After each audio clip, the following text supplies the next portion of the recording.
नमस्कार दोस्तों, स्वागत है आपके अपने YouTube चैनल पर। आज हम आपके लिए नरसिंह मेहता की कहानी लेकर आए हैं। कथा सुनाने से पहले आपसे निवेदन है कि हमारे चैनल को सब्सक्राइब करें और बेल आइकन को दबाना न भूलें, ताकि आपको हमारे सभी वीडियो की नोटिफिकेशन मिलती रहे। अगर आप भी भगवान श्री कृष्ण के भक्त हैं, तो कमेंट सेक्शन में जय श्री कृष्णा जरूर लिखें। तो आइए शुरू करते हैं। भारत के हर प्रांत में अनेकानेक संतों ने जन्म लिया है। ऐसे संतों में से एक संत नरसिंह मेहता का जन्म गुजरात प्रांत के गिर पर्वत के पास जूनागढ़ नामक नगर में नागर ब्राह्मण परिवार में हुआ था। उनके पिता का नाम कृष्णदास और माता का नाम दया कुंवर था। बचपन में ही नरसी के माँ बाप स्वर्गवासी हो गए थे। वह अपने भाई भावज के साथ में रहते थे। वह भाभी के प्रतिकूल स्वभाव के कारण अनमने रहते थे।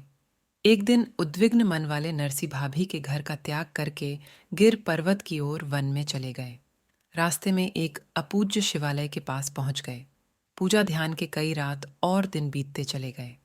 7 दिन के बाद शंकर भगवान ने प्रसन्न होकर दर्शन दिए।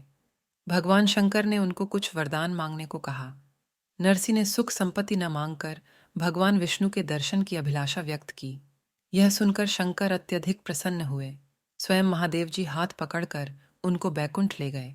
वहां कृष्ण की रासलीला देखकर उनका दिल परिपूर्ण हो गया। शंकर जी ने लोकाचार छोड़कर उनको भगवत भक्ति में लीन होने की प्रेरणा दी, क्योंकि भक्ति से भवसागर पार करना सरल है। पल भर में स्वप्नवत यह सारा देवदृश्य अदृश्य हो गया। शंकर भगवान अंतर्ध्यान हो गए। नरसी के रोम रोम में भक्ति का रोमांच फैल गया। मुख से भक्तिपद झरने लगे। अब नरसी कृष्णोपासक बन गए।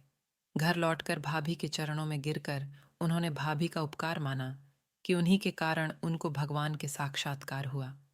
इस तरह जो इधर उधर बेरोजगार नरसी थोड़े दिन पहले भटकते थे, वो रातों रात भक्ति के रंग में रंग चुके थे। उनकी वाणी में सरस्वती का पावन प्रवाह बहने लगा। अब भक्ति की उनका कार्य बन गया। घर में पत्नी माणिकबाई बड्ढी साध्वी थी। इससे नरसी का भक्ति छंद बिना रोक टोक समृद्ध बनता गया। अपने आंगन में तुलसी के पौधे को पालने लगे। साधु वैरागी की जमात इकट्ठा करते रहे। करताल, मृदंग और शंख जैसे भक्ति साज लिए हुए दिन रात अपने आंगन में भजन कीर्तन की धुन बजाते रहे। आजीविका का कोई व्यवसाय न होने पर भी ईश्वर भरोसे जीवन नैया भवसागर में आगे बढ़ाते रहे। ईश्वर में अटूट श्रद्धा ही उनके भक्ति का मूल मंत्र था। नरसी जी के जीवन में अनेक चमत्कार युक्त बातें जुड़ी हैं। एक बार नरसी मेहता की जाति के लोगों ने उनसे कहा कि तुम अपने पिता का श्राद्ध करके सबको भोजन कराओ। नरसी जी ने भगवान श्री कृष्ण का स्मरण किया और देखते ही देखते सारी व्यवस्था हो गई। श्राद्ध के दिन कुछ घी घट गया और नरसी जी बर्तन लेकर बाजार से घी लाने के लिए गए। रास्ते में एक संत मंडली को इन्होंने भगवान नाम का संकीर्तन करते हुए देखा। नरसी जी भी उसमें शामिल हो गए। कीर्तन में ये इतना तल्लीन हो गए कि इन्हें घी ले जाने की सुध नहीं रहे। घर पर इनकी पत्नी बड्ढी व्याग्रता से इनकी प्रतीक्षा कर रही थी। भगवत्सल भगवान श्री कृष्ण ने नरसी का वेश बनाया और घी लेकर उनके घर पहुंचे। ब्राह्मण भोजन का कार्य सुचारू रूप से संपन्न हो गया। कीर्तन समाप्त होने पर काफी रात्रि बीत चुकी थी। नरसी जी सकुचाते हुए घी लेकर घर पहुंचे और पत्नी से विलंब के लिए क्षमा मांगने लगे। इनकी पत्नी ने कहा, स्वामी, इसमें क्षमा मांगने की कौन सी बात है? आप ही ने तो इसके पूर्व घी डालकर ब्राह्मणों को भोजन कराया है। नरसी जी ने कहा, भाग्यवान, तुम धन्य हो। वह मैं नहीं था, भगवान श्री कृष्ण थे। तुमने प्रभु का साक्षात दर्शन किया है। मैं तो साधु संतों की मंडली में कीर्तन कर रहा था। कीर्तन बंद हो जाने पर घी लाने की याद आई और इसे लेकर आया हूं। यह सुनकर नरसी जी की पत्नी आश्चर्य के सागर में डूब गई। वह 2 संतानों के पिता बने, पुत्र सामला दास और पुत्री कुंवरबाई। बच्चों का विवाह अच्छे घराने में किया, किंतु थोड़े ही दिनों में पुत्र और पत्नी स्वर्गवासी हो गए। गृह संसार लुट गया। फिर भी नरसी उसको भक्ति के लिए उपयुक्त समझकर थोड़े दिनों में ही शोक रहित बन गए।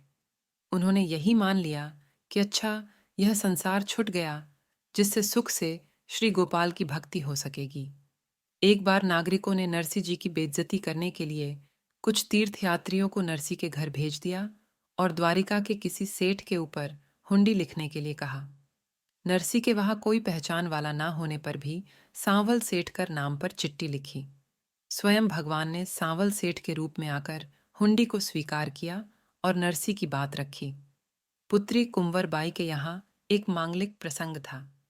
नरसी के पास फूटी कौडी भी नहीं थी, लेकिन भगवान पर भरोसा रखकर साधु संतों के साथ मृदंग, शंख और करताल लिए खाली हाथ वह पुत्री के ससुराल में जा पहुंचे।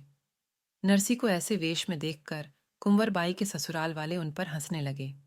उन्होंने नरसी की भक्ति का मजाक करते हुए नहाने के लिए गर्म पानी दिया और कहा कि अगर तुम्हारी भक्ति सच्ची होती तो आसमान से पानी बरसता। नरसी ने हाथ में करताल लेकर राग मल्हार छेड़ दिया। पल भर में आकाश में काले बादल उमड़ने लगे और मूसलाधार बारिश हुई। यह देखकर सब दंग रह गए।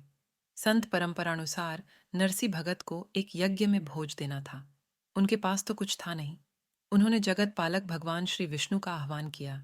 थोड़ी देर में भगवान श्री कृष्ण और महालक्ष्मी स्वयं प्रकट हुए और फिर भोज हुआ कि लोग देखते रह गए। ऐसे ही नरसी जी के जीवन में अनेक चमत्कार हुए। यदि आपको कथा पसंद आया हो तो ज़्यादा से ज़्यादा शेयर करें और ऐसी तरह आगे भी कथाएं सुनने के लिए हमारे चैनल को सब्सक्राइब करना न भूलें। धन्यवाद।